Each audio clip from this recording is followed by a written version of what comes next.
বাড়ির পাশেই মিনি সুন্দরবন, প্রকৃতির এক অনন্য সৃষ্টি। প্রকৃতির অপার সৌন্দর্যে নিজের বাড়ির পাশেই গড়ে তুললে একজন প্রকৃত প্রেমী মিনি সুন্দরবন নামে। এবার চট্টগ্রাম আস্কার দিঘির পাড় জয়নগর হাউজিং সোসাইটি এই মিনি সুন্দরবন এবার যেন ছোট পরিসরে বাস্তব সুন্দরবনেরই প্রতিচ্ছবি।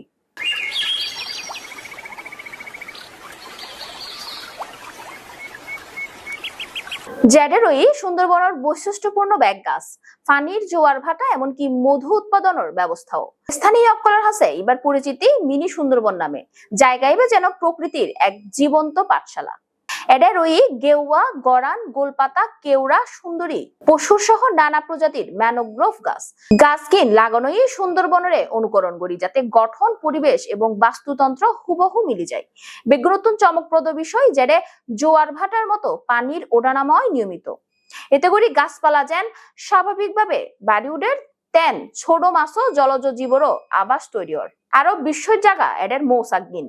অর্ধেক জায়গার মধ্যে আমি ঘর করছি, বাকি অর্ধেক জায়গাতে আমি বাগান করছি।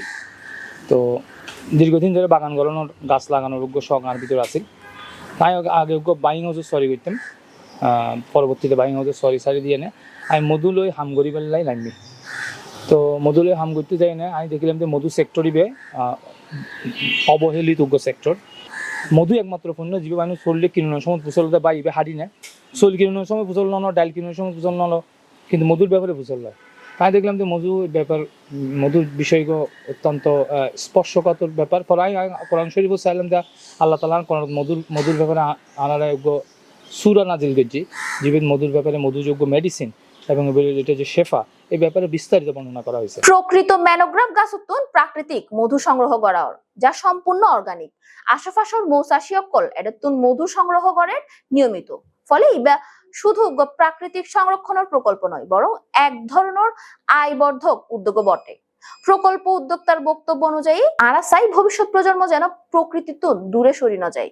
এই মিনি সুন্দরবন তারাল্লাই অনুপ্রেরণা। এই মিনি সুন্দরবন শুধু প্রাকৃতিক অনুকরণ নয়, সচেতনতা, ভালোবাসা এবং পরিবেশ রক্ষার বার্তা বহন করে। যদি দেশের বিভিন্ন স্থানত এমন উদ্যোগ গ্রহণ করা হয়, তবে প্রাকৃতিক ভারসাম্য রক্ষাকরণ যেন সহজ হইব, তেন শিক্ষার ক্ষেত্রেও সৃষ্টি হইব নতুন সম্ভাবনা। মিজানুর রহমানের প্রতিবেদন, সিএনটিভি সিটিজি, চট্টগ্রাম।